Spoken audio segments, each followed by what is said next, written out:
Logistics is one of the important stakeholder in the international business, और उसके साथ आपको तो काम करना ही पड़ेगा क्योंकि उसको आप बाईपास नहीं कर सकते हो।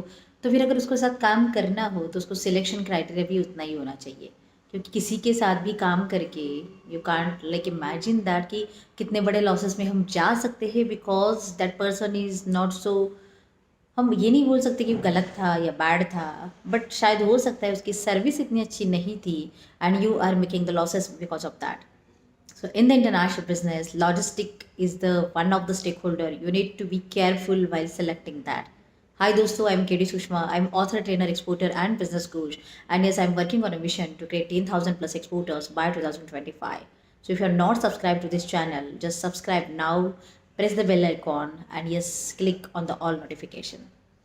एंड अगर हम कहूँ कि ऐसी बहुत सारी चीज़ें आपको पता होनी चाहिए जो एक्सपोर्ट इम्पोर्ट में मैटर करती है, जिसको हम हमेशा लेट गो की तरफ लेते हैं कि चलो इतना क्या उसमें 10,000 वो कम दे रहा है तो क्यों ना उसके साथ ही चले, ऐसे बहुत बार आपने सोचा होगा. लेकिन लॉजिस्टिक के साथ जब भी हम काम करेंगे तो don't go on the costing part only, but always check the service part also, like how much that person is flexible enough like to serve you out of the way, out of the box जाके भी आपको service देने के लिए तैयार होगा, और तब जाके शायद मतलब वो बात हो सकती है.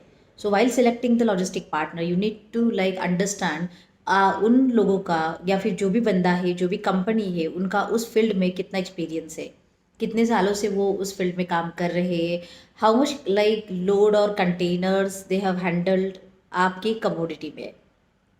जैसे है ना कि आप एग्री में काम करना चाहते हो और आप बोलोगे कि इंजीनियरिंग में उन्होंने इतना काम किया है, so that is not useful for that.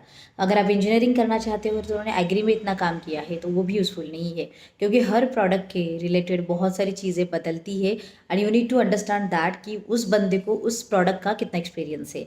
So how much cargos like how many cargos load they have handled for that particular product and sectors, you need to understand that also.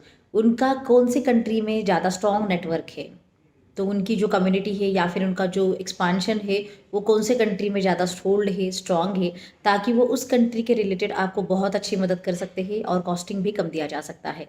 ऐसे कितने सारे clients को अभी तक वो handle कर रहे हैं, वो भी चेक कर सकते हो आप. और दूसरी बात, इफ़ एनीथिंग हैपन लाइक वो बंदा कितना फ्लेक्सिबल है आपको मदद करने के लिए, हेल्प करने के लिए, या फिर वो रिजिड है. That is also one of the important characteristics you need to understand while selecting the CHA. तो don't go on the costing part कि उन्होंने ज़्यादा 5,000 लगाए, 10,000 लगाए.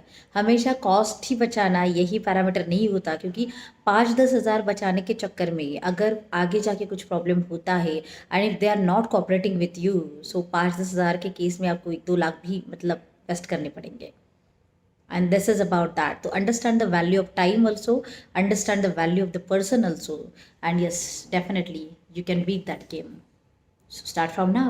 Just take action while doing everything in the international business. Don't go that I know everything. Actual business बहुत बड़ा है. It's an ocean of knowledge actually. So start learning. Just do be on the ground and just take action.